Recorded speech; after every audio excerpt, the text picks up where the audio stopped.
All right, guys, so I just finished watching the first 4 episodes of The Perfect Match, and here are my initial thoughts. Guys, I actually think this show was not bad. Not bad, Netflix. I think we've got a winner on our hands, and I would say I would recommend this to you if you're someone who really enjoys reality TV, especially about finding love, anything like Too Hot to Handle. If you've seen MTV's Are You the One? This is very not like that at all, but it's a Netflix reality TV show, and I think this one is a hit, unlike The Ultimatum, which wasn't really good, or Dated and Related, not one of their bests. But I have to say, I think we got a winner with this one, and I found this show to be full of dramatics, which we all need in reality TV. It was super duper fun, an interesting concept, very different, crazy personalities. We've got some crazy personalities in here. And lastly, one of the things I really, really liked about this show is that there are no ceremonies. No ceremonies. Gone are the ceremonies. You know that moment where everyone gets around our circle and they're like, all right, so guys, Francesca, you'll go first. Who do you think is your perfect match? And she goes on to talk about who she thinks her perfect match is, and then she reveals it. And then everyone goes down the line until everyone's matched, and then there's the only last two left, and then, the host, which in this case is Nick Lachey, would say something like, all right, guys, well, unfortunately, you two are the only ones that do not have a perfect match, and for this reason, you need to step out these doors. There is none of that. None of that. And to be honest, I loved it. It was so nice to literally, it just no ceremonies. People just pick who they want to pick, they go, and the two people that are left over just go home. There is no huge announcement. There's no huge everyone knowing. It's just you could tell. All right, well, clearly they didn't wear a match. They're going home. No dramatic goodbyes. They're just leaving. And you know what? I was here for it. So yeah, those were my initial thoughts of the show, and I'm really excited to continue to watch this because right now we've only got episodes 1 through 4, and they're released every Monday. I think maybe every 2 or 3 episodes. Maybe I think every Monday for the maybe next 2-3 weeks. So looking forward to that. Okay, so let's talk about the premise of the show if you do not know. Now the premise of the show is it's a bit difficult to explain, I'm not gonna lie. It's a very interesting show. So basically the way I would put it is the show starts off with 10 people, and at the end of the first episode everybody had to choose someone who they felt they would be a perfect match with, or who they feel would be someone they would be compatible with, who they feel like something with. Then the next episode basically, or I think at the end of the first episode actually, you have to do challenges, and within these challenges you are finding out if you are compatible with the person you are with. So Nick Lachey does a little game with you. Whoever the couple that wins ends up being the most compatible that week.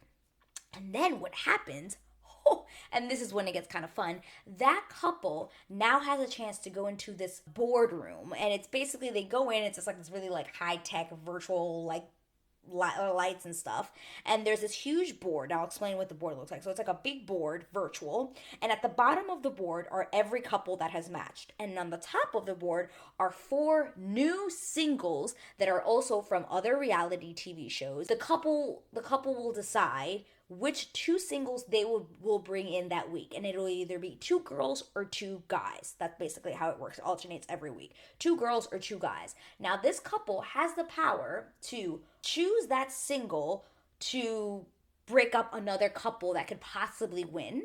2, they can put themselves on the date with that person because they want to see if they could be a perfect match.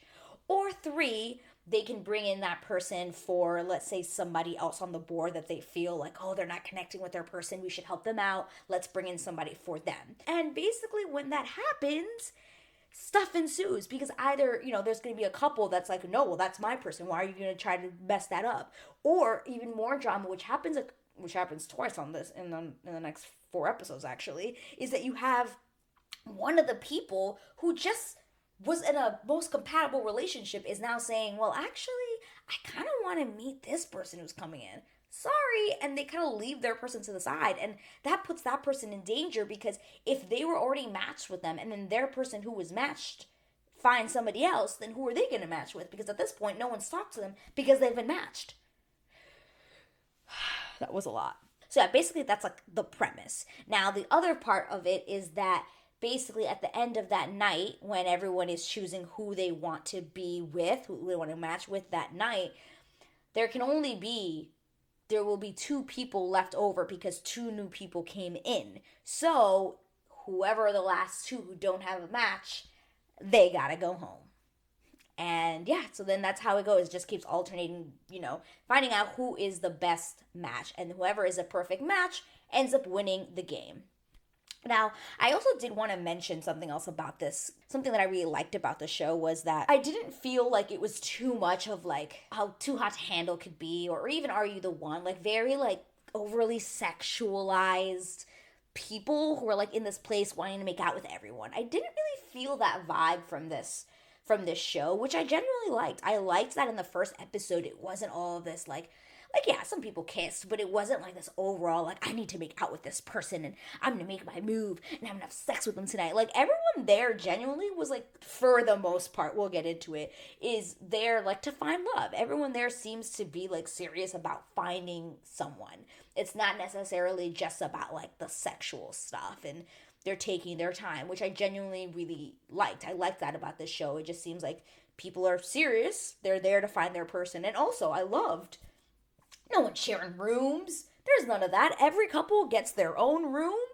Every night they go to sleep in that room with that person. You have your space. It's not all of this like how in freaking Too Hot to Handle and all these other shows on Netflix and stuff that it's like you have to share your room with all these people and everyone has to see your business. Like there's none of that. Everyone just goes to their rooms with their respective match, and that is that. Whatever happens in that room, obviously they'll show some stuff, but it's not like you're sharing a room, which I genuinely really, really liked. Okay, so now I kind of want to just talk about, because I don't want this to be like a huge, huge recap of the show, which reminds me, guys, if you're interested in wanting me to recap this show, I can definitely do that for you. Just let me know in a comment below. If you're interested in me recapping or reacting to each episode, I can definitely do that. I just don't really know who wants that. So if you're interested in that, and if I see a whole bunch of people that really want me to do that, I will definitely do that. That is something I would be down for, because I genuinely really like this show. So the next thing I want to talk about are the people on the show. Who are these people? So the people on the show are basically contestants, I guess,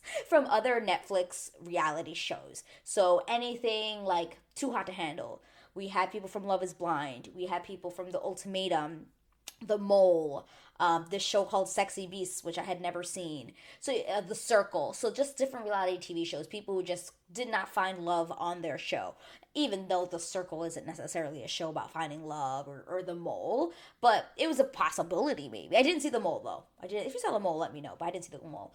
But like on The Circle, it is possible for you to find love. It's possible, but the people on this show clearly did not. So that's why they're all here under this roof to find love. So the way I'm going to go through is I'm going to go through basically the couples that got together after the first episode. So if you are interested in seeing it, I wouldn't watch after this, because now I'll go into spoiler territory. Just giving you a heads up. So the first couple we're going to talk about was Francesca and Dom. So Francesca is from Too Hot to Handle and Dom is from The Mole, and they match up. Guys, this was a couple that to me is very weird. Not a couple I would ever imagine to get together, but somehow they are at this point, 4 episodes in, well, except for the end of episode 4, but we'll get into that. An interesting dynamic. I just never saw Francesca going out with somebody like that. So that's it. And I believe she's also bisexual, I think. Then the next couple to get together was Savannah and Nick. Weird. And that falls apart really quickly. That does not last, because honestly, I think this couple they put themselves together on purpose. They even said it for strategic purposes. Listen, we don't really know much each other, but I like you. You seem like a cool person. Let's, match up together so that way, if we win challenges together as a compatible couple, we can meet new people and possibly find our perfect match. Now, the thing with this game is like, do you want to be strategic like that? Because it will come off as fake. And to me, Savannah I was not a fan. She was on The Circle. They're both from The Circle, forgot to mention. Savannah and Nick are both from The Circle from different seasons, but I just didn't really... I felt like Nick might have been trying a little bit more to possibly get to know her and seeing if this was actually a thing or if this was just a friendship. But you could tell Savannah was just really using him to stay there. She wasn't really interested in getting to know him. I didn't really feel like she was there interested to actually meet anyone. Like, there's one thing if you have tried. I can totally understand if I've seen you, like, try with this person, trying and trying and trying. But, like, I never saw her actually, like, trying to talk to anyone. Other than an episode... end of episode 3 when she hit the fan, but we'll get into that. Then we have Carousel and Joey. Wow. So Carousel is from the show called Sexy Beast, which I believe is like, it was like people who dressed up in like fur costumes and stuff and tried to meet each other on TV. Weird. And Joey, I believe, was the winner of Circle season 1. Correct me if I'm wrong. But they already had a history before this show. So they come into the house and they're already kind of drawn to each other because they already have a history of like lots of trying, not trying, relationship type stuff. They are the most chaotic couple I've seen on TV since like, probably since like, no, I don't know if no one will ever be as chaotic and toxic as Sam and Ronnie were from the Jersey Shore, but they're getting there. And it's funny because Carousel is from Jersey. She's nuts. She is loud and crazy, and so is he. So really, they might actually be the perfect match. I think they might be winning this thing. But then we move on to Anne-Sophie, something like that, and Zay. So Anne-Sophie is from Selling Sunset, never seen that show, and Zay is from that bad show that Netflix did, the Ultimatum, Marry Me or Move On. They are literally just put together by default by the end of the show. By the end of episode 1, they are literally just put in by default because they don't have anyone else, and they're like, well, I guess it's just us. I didn't see that going anywhere. More on that later.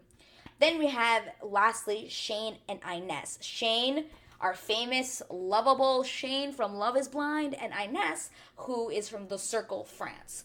They hook up, or I don't know if necessarily hook up, but they, they end up matching at the end of the night. And Shane is his typical wide-out ADHD self who can't sit still, who spirals. I mean, that man, by the end of episode 4, he is spiraling bad. And I feel it hurts me because when I see him, I'm like, he is someone I can tell who really loves deeply, really take things to heart. He puts his heart first before anything, and that is his downfall. And ends up being his downfall on this show. But then we have Inez, and she seems cool. She has a good head on her shoulders. She seems serious. She's there to find love. She's more on a serious side than necessarily like really loud and goofy. She's definitely much more like chill. But yeah, so those are the first official couples that are made. Then throughout the next 3 episodes, we get new people. And the new people that come in are, the first one to come in are Chase and Calvin, for 2 boys. And Chase really stirs things up. He is from Too Hot to Handle, very tall. He's a popular commodity around the group. A lot of people are he is also a hot commodity. Like he is also like clearly interested in a lot of people. I'll talk about him in a little bit here. Then we have Calvin, who was from The Circle. He's brought in, and there's no point in even talking about him because he's there for one night. He does not get matched up. And then in the last episode, we have Georgia and Izzy come in, and they are definitely stirring shit up, but not in a bad way. They are not themselves being like, I'm gonna stir shit up. No, they are both from Too Hot to Handle, and it's actually funny watching the show. There's so many people from Too Hot to Handle, and I literally could not. I'm like, are they from the same season? Like, I can't even remember. I've seen them all, and I honestly can't remember who was on which season, but they're both from Too Hot to Handle. They actually know Francesca, so they're all friends, and yeah, they definitely stir things up among the guys. A lot of guys are kind of switching sides. They're like, do I want to talk to her? Should I make her my match? So it causes some drama, but not that they wanted to do that. They seem like they're in a better place than in Too Hot to Handle. That's for sure. Okay, so right now, guys, I'm going to do like the top 5, I would say, highlighted moments of the first 4 episodes. Like I said, I'm not going to do any crazy recaps because this could be a very, very long video, and I'm kind of trying to keep it short. For you. But if you want, like I said, just let me know if you want me to recap it. So, first thing I want to talk about as a highlighted moments throughout the 4 episodes are Nick and Savannah. Like I mentioned before, I felt like he was trying more than she was. She was clearly there, like, just kind of using him strategically, and you definitely see that by, like, episode 3. She's kind of, like, just going back to him because her first choice she kind of wants to go after just doesn't work, and it just ends up blowing up in her face. She does end up going home. I don't know. I didn't really like her. I just felt like she was just too strategic and just not trying hard for me enough. I didn't like her in The Circle either. I remember her from The Circle and I was not a fan. The second thing I want to talk about, highlighted moment, which is a huge moment, and it is again with Savannah and Francesca. Guys,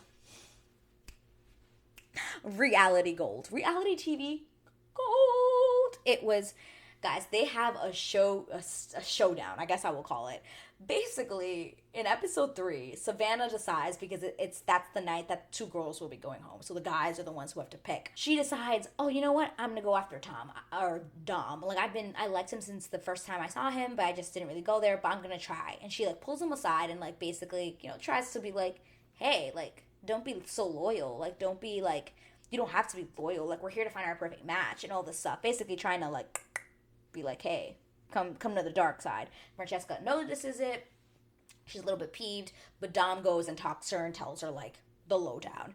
And then Francesca's like, oh, hell no. No girl's gonna come and get my man. So she stands up, or excuse me, she goes up to Savannah and basically calls her out and is just like, get away from my man. And she's like, well, is he your boyfriend? And she's like, no. He's like, okay, well then so Savannah's like, well, we're all here to find our perfect match, so what I'm doing is right. I'm allowed to go and talk to other people, to talk to other guys, because, like, that's the point of the show, is for us to find our perfect match. And you just said that he's not yours and that he's not your boyfriend. And she's like, yeah, but he is with me. So it's just like this weird dynamic, because, like, at this point, they've been together for 2 weeks, and everyone here has been 2 weeks with their person. At what point are you like, oh, no, like, don't talk, like, they're together? And I kind of get both sides, but I think Francesca was more in the right. Like, if you can see that they're clearly at the hip, they are together, that is who he is with, that is who she has been with, and then you're going to go and try to talk to him? I didn't think that was right. I don't think, though, the name calling, yeah, they called each other's names. Savannah was not backing down. It was basically 2 women on their high horse. 2 women that are like, no girl is going to talk down and be talking to each other. So it was just like, who's going to back down? It was just like a back and forth. And in the end, no one really backed down, and it was intense. But like I said before, we already know the outcome, that Savannah went home. But my God, it was juicy TV. It was juicy. I loved it. I loved the drama. And then my third highlight, very big one. Chase is brought into the house in episode 2, and he, like I mentioned, really stirs things up. He ends up going on a date with Carousel, and ends up causing a huge drama between Carousel and Joey in, like, episode, I think it was episode 2, 1 or 2. And this is when you got to see how chaotic their relationship is. Like, Carousel and Joey, like, how nuts these 2 are, like, just absolutely nuts, yelling at each other, really loud people. Like, he really causes a stir up with that. But in the end, Carousel still ended up choosing Joey, and then Chase is kind of left to be chosen by a girl, and he gets picked up by Anne-Sophie. But guys, the moment he really shakes things up is basically in episode 3, they win a competition. Anne-Sophie and Chase win a competition where they're the most compatible, or win a game, they're the most compatible. And when they go into the boardroom to decide who they're going to bring in, he decides to take himself on a date. No, ma'am. No, ma'am. And ends up being like, bye, Anne-Sophie. And it's like such horrible timing, because really, he just matched with this girl, and then he's like, well, it said we were the most compatible, but I'm not feeling it, so I'm going to go and try to date somebody else. I was like, oh my God, Anne-Sophie, that must have been like the worst feeling in the world, being like, oh yay, like, I chose this guy, I stood up for him, I was like, you know what, I'm gonna give him a chance. And then he came back and really just fucked it up. I felt really bad, and we ended up losing Anne-Sophie in the end, because he ended up picking another girl. He ended up picking Georgia. So I felt bad for Anne-Sophie, but he really shook shit up. And speaking of shaking things up, this continues into my 4th big one, which was the kissing challenge in episode fucking 4? I forget which episode it was. Oh my God. 3. I think it was 3. It was so good. And not that I really like seeing people kiss on TV. Like, that's not really my thing. I don't really like seeing that. But what a challenge. Nick Lachey comes in and is like, everyone's going to kiss everyone. But the way this is going to work is everyone's going to be blindfolded and have headphones. And after you kiss a person, you're going to rate it. So basically, everyone kissed everyone and rated the kisses. And then Nick Lachey comes back. Everyone's in their little room talking. And he's just like, all right, let's go around the circle. And each person, basically, he would say, so what did you rate kiss number 3? What did you rate kiss number 5? And then they would reveal who it was they kissed. And then that person would have to reveal back what they thought of their kiss. And let's just say, there were some shockers. There were some people we were not expecting to get really high numbers, like Nick. Everybody was like, oh, Nick is probably a horrible kisser. Savannah was like, I really don't want to kiss Nick. She ended up giving him a 9, and he gave her a 9. So they ended up being really good kisses together. Inez gave him a 10. No, gave him a 9. Also a 9. I think Nick got like 3 or 4 9s. It was absolutely nuts. But yeah, it really shook things up. And it really shook things up with Carousel and Joey, because Carousel gave Chase a 9 and Chase gave her a 1. He gave her a 1. And he was like, well, there was a chipped tooth. And she was like, what? Son of a bitch!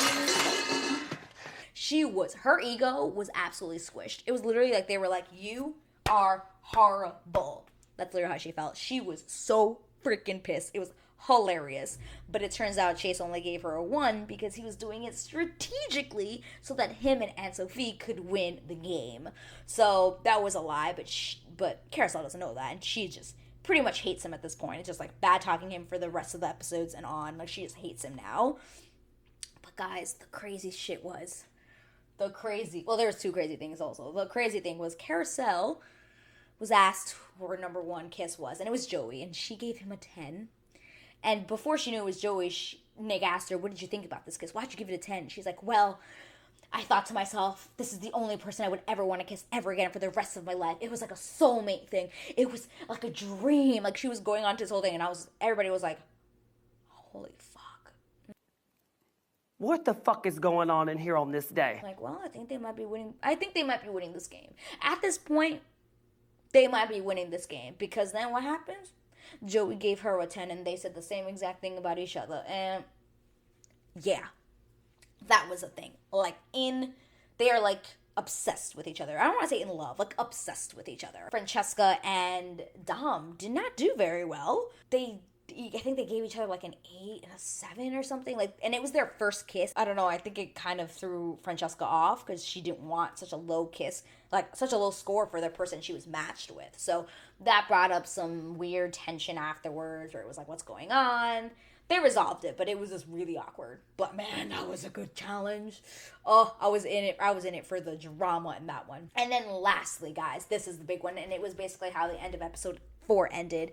And it was Francesca pulling a Chase on us and deciding to go on a date with someone else after her and Dom had just won the most compatible couple in the game. Literally, they had just won it. They'd been together from day 1. And then, out of the 4 singles they can choose to bring in, Damien from Love is Blind was one of the people. And we know that there was a bit of a crossover during the Love is Blind after the Ultra episode, if you remember that. Yeah? Do you remember that? That was a thing. They had like a weird friendship situation. So she decides, she was like, you know what? I saw Damon on there. Like, I kind of just want to bite the bullet and just go on the date with him. And Dom's like, what? It cuts to him going back to the group, telling them who's going to go on the date. And they're like, where's Francesca? And they're like, well, she decided to go on a date. And everybody was like, shocked. I mean, I was shooketh. I can't believe she decided to go on a date with Damien over the person she's literally been fighting for, literally fighting Savannah over for the last 4 episodes, and then Damien comes in and you're like, you know what? Let me just go on a date with him. There was clearly something going on with them, even though she did say, like, I've never kissed him, but there must have been some underlying thing there that they never explored, and for some odd reason, she feels like now is the right time, after she's been literally falling for this guy and like really being like, oh, I want Tom. Like, I could call him Tom, Dom. It was absolutely nuts, guys. Absolutely nuts. And I was so mad I couldn't press episode 5. I honestly couldn't. I was so pissed I couldn't press for episode 5. So the drama will ensue. It will, and I can't wait to talk about it on the channel. But lastly, I want to talk about who I believe actually has a chance to win this thing. And I kind of mentioned it before, and I honestly, at this point, I think there's so much more to go, so many more people to come in. But at this point, it's really looking like Carousel and Joey are the most compatible. Kind of.